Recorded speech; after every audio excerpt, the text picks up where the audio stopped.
गुरुमुखों, एक समय की बात है। हमारे परम आराध्य देव श्री पंचम पातशाही जी गुरु महाराज जी श्री आनंदपुर में विराजमान थे। श्री गुरु महाराज जी की मौज उठी कि परम धाम ग्वालियर में कृपा फरमानी है। वहाँ पर संगतों के लिए 2 दिन का समय रखा गया था, जिसमें वे आकर मत्था टेकते और श्री दर्शन एवं प्रवचनों से लाभान्वित होंगे।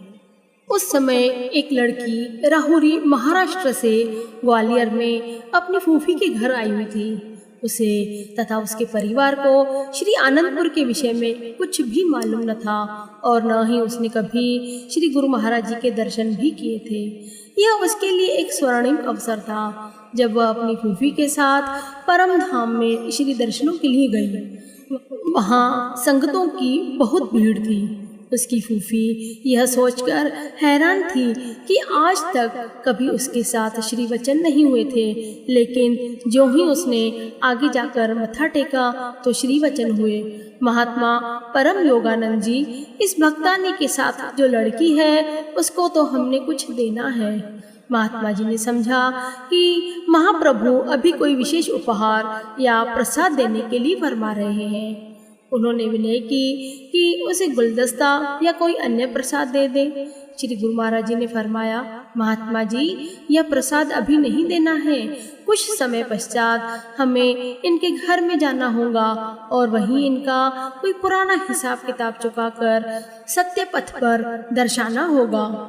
भक्तानी ने विनय की, प्रभो, यह तो मेरी भतीजी है और राहुरी से आई हुई है। इनके घर में किसी को भी श्री आनंदपुर दरबार के बारे में जानकारी नहीं है। श्री वचन हुए हम सब जानते हैं, समय आने पर तुम्हें भी पता चल जाएगा।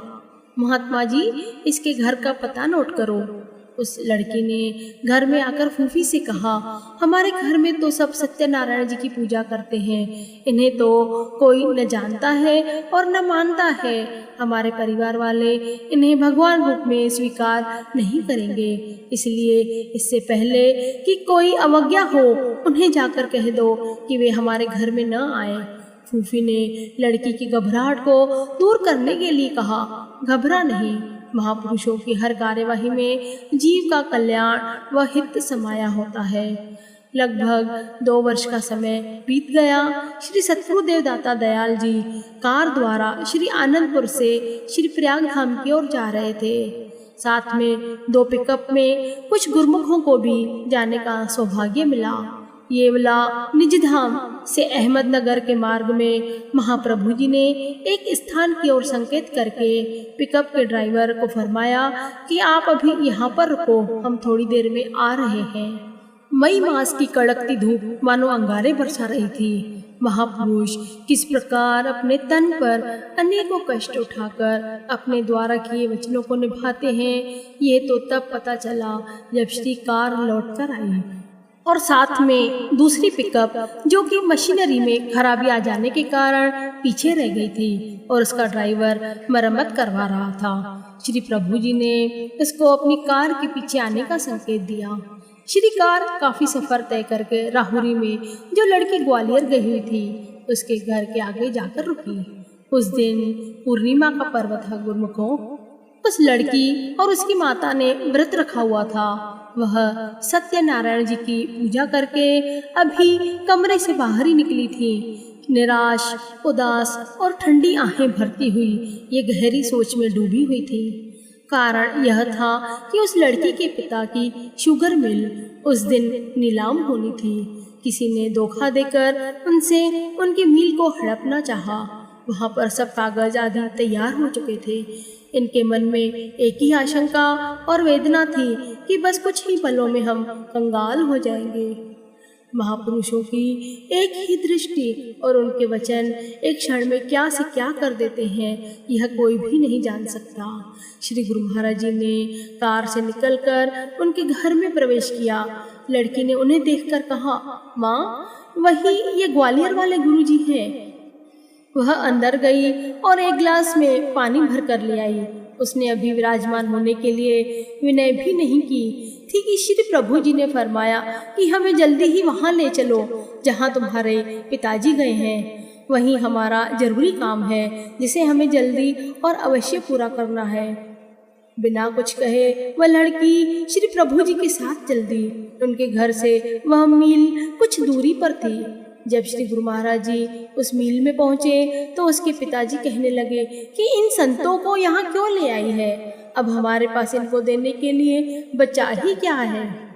अभी हमें भी खाली हाथ यहाँ से लौटना पड़ेगा। मुस्कुराते हुए महाप्रभु जी ने श्री वचन किए, भक्त जी घबराते क्यों हो?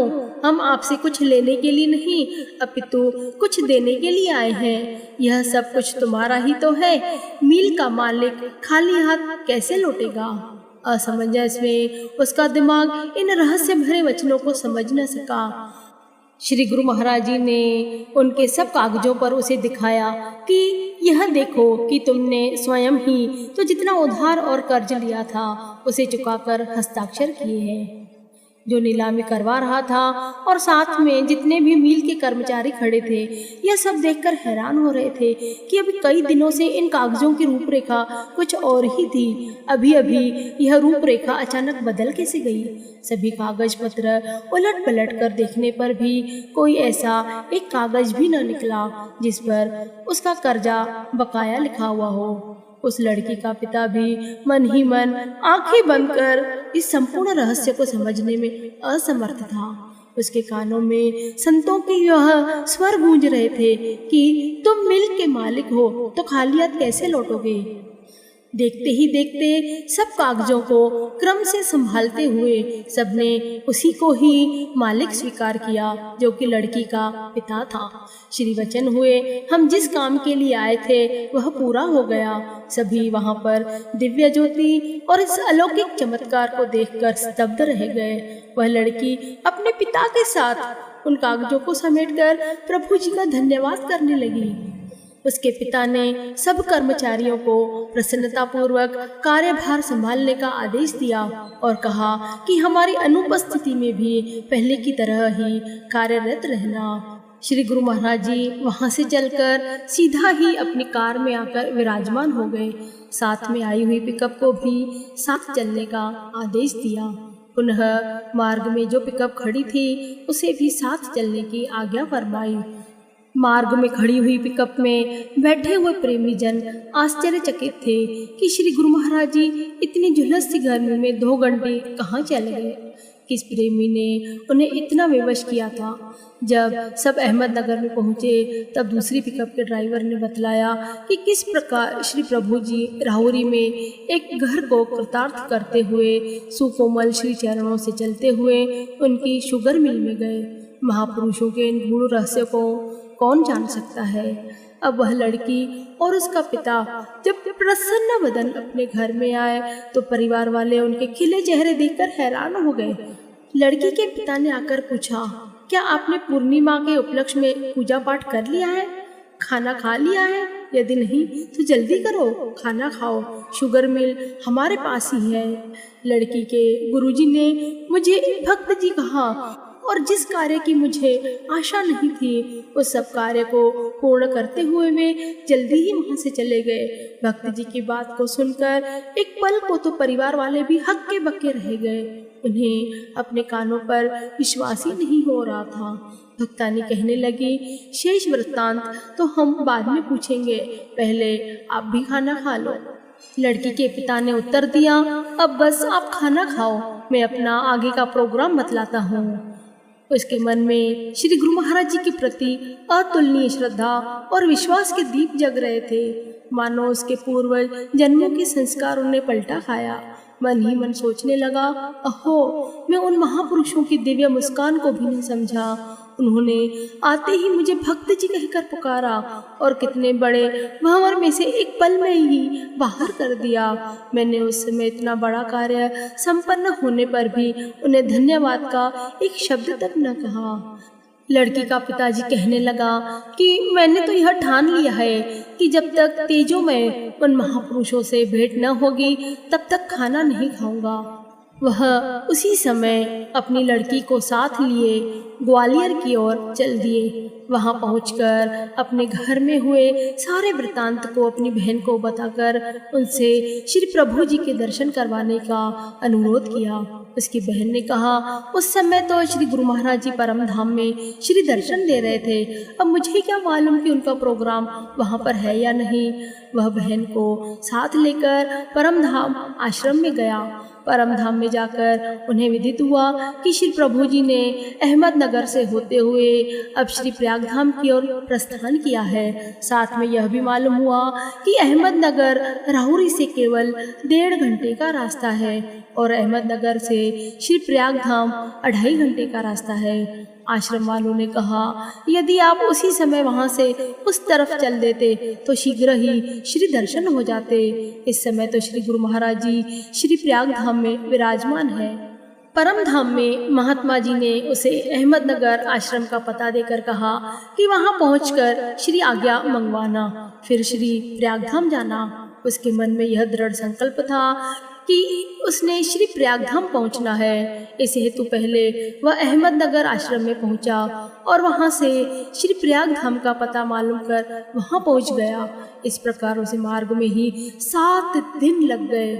वहां जाते ही विदित हुआ कि आज ही सुबह सुबह श्री सद्गुरुदेव जी महाराज ने पंचगनी के लिए प्रस्थान किया है और आज का दिन पूना आश्रम में ही विराजमान रहेंगे। यहाँ पर 3 दिन बाद कृपा फरमाएंगे।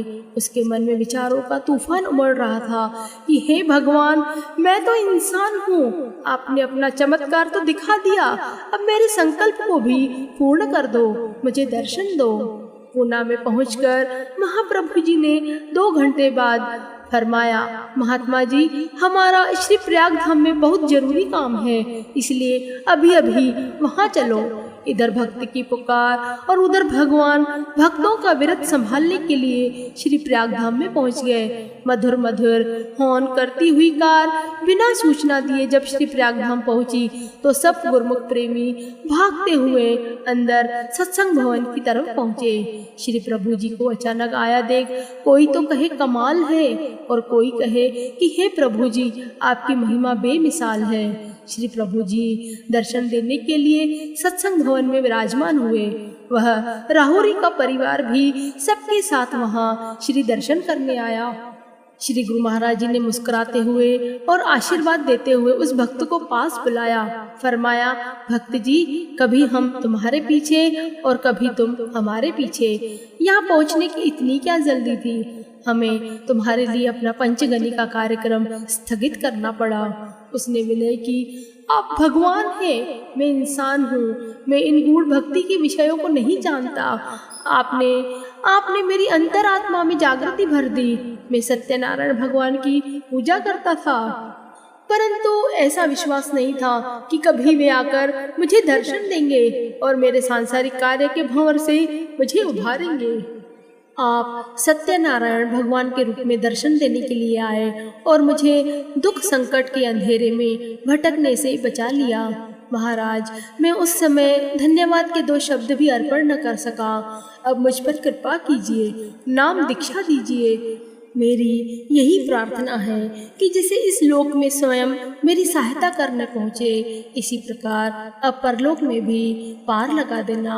आप जी ने मुझे भक्त जी कहकर संबोधित किया है, तो अब मुझे अपना भक्त बना लीजिए। लड़की ने विनय की कि पिताजी ने पिछले 7 दिनों से कुछ नहीं खाया। श्री प्रभु जी ने उसी समय उसे भोग प्रसाद दिया और फरमाया, यह तुम्हारे पूर्वले जन्म की कोई अड़चन थी जिससे माया का एक झकोला आया और तुम महापुरुषों की संगति को प्राप्त न कर सके। अब पूर्व पुण्यों के अनुसार संयोग बना है तो इसका पूर्ण लाभ उठा लो। भजन, सुमरण, सेवा, सत्संग करते हुए जन्म को सकारत कर लो। उसी समय सारे परिवार ने श्री प्रभु जी से नामदान लिया और अहमदनगर के आश्रम से नाता जोड़कर उनसे अपने घर में सत्संग करवाने लगे। महापुरुष दिन रात परमारथ में जुटे रहकर किन किन रूपों का उद्धार करते हैं गुरुमुखों, यह जानना जीव बुद्धि के परे की बात है। सत्पुरुषों की महिमा का वर्णन करते हुए संत दरिया साहेब मारवाड़ वाले फरमाते हैं, गुरु आए घन गरज कर अंतर कृपा उपाय, तपता से शीतल किया सोता लिया जगाए, जैसे सतगुरु तुम करी मुझसे कछु न होए, विष भाणे विष काढ़ कर दिया अमीरस मोए। गुरमुखों देखो किस प्रकार महापुरुषों ने उस जीव का उद्धार किया। कहाँ तो उसकी शुगर मिल नीलाम होने वाली थी और कहाँ श्री गुरु महाराज जी ने उसे बचाकर एक नई जिंदगी प्रदान की। गुरमुखों ये तो सत्य ही है कि महापुरुष तो यही चाहते हैं कि हम जीव हम गुरमुख सब सुखी रहें खुश रहें और हमेशा श्री परमहंसों की महिमा का गायन करते रहे। इसमें हम जीवों का ही भला है, इसलिए श्री परमहंस जी गुरु महाराज जी बार बार फरमाते हैं कि गुरमुखों नियमों को अपनाओ, भजन सिमरन पर ध्यान दो, यही सब साथ चलने वाला है और यही सब खुशी प्रदान करने वाला है। श्री आनंदपुर में पावन पर्व श्री व्यास पूजा, जिसे श्री गुरु पूर्णिमा भी कहा जाता है, ऐसे शुभ अवसर पर श्री परमहंसों के चरणों में और गुरुमुख प्रेमियों को कोटन कोटि बधाइयाँ हो। बोल जयकारा बोल मेरे श्री गुरु महाराज।